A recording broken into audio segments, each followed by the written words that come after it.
handkerchief suddenly darted into my mouth. I instinctively reached to pull it out, but the tighter I tugged, the tighter it gripped. I felt suffocation closing in. With every ounce of strength I had, I finally yanked the entire handkerchief free. Yet the next instant, the handkerchief tried to escape on its own. I grabbed it immediately and tore it in half.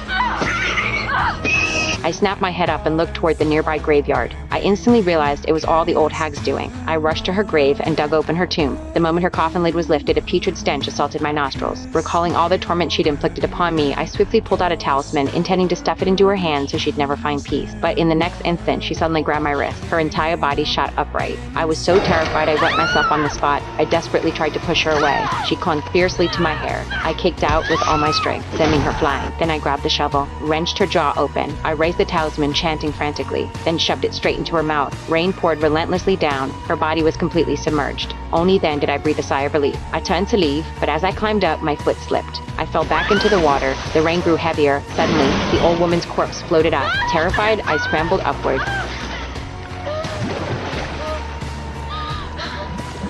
She pressed herself against my head. No matter how I struggled, I couldn't shake her off. Then the cross above crashed down. It smashed into my head, and I sank to the bottom instantly. Thankfully, at the last moment, I woke up and crawled out of the water. I thought it was finally over. But on the drive home, a figure suddenly appeared in the back seat. The old woman was sitting right behind me. You shamed me. She grabbed my hair with one hand and yanked off my earrings with the other. Agony surged through me. I screamed in pain, unable to hold back. In desperation, I grabbed the stapler and smashed it hard into her face, but this only made her more frenzied. She choked my neck, cutting off my breath. I knew if this continued, I would die. I slammed my foot on the gas pedal while quickly buckling my seatbelt. To my surprise, she was unharmed. The next second, she bit down hard on my jaw, but her dentures flew out while I remained unharmed. She put her dentures back in and lunged at me again. I kicked her flying. Seeing she was about to attack again, I slammed the car door shut. She stood outside, her eyes practically devouring me, but in that instant, she vanished. I thought she was finally gone. Suddenly, she picked up a brick.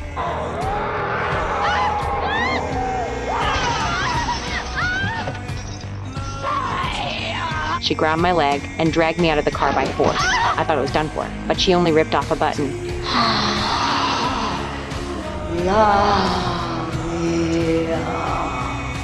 Then shoved that button back into my hand. Soon it will be you who comes begging to me.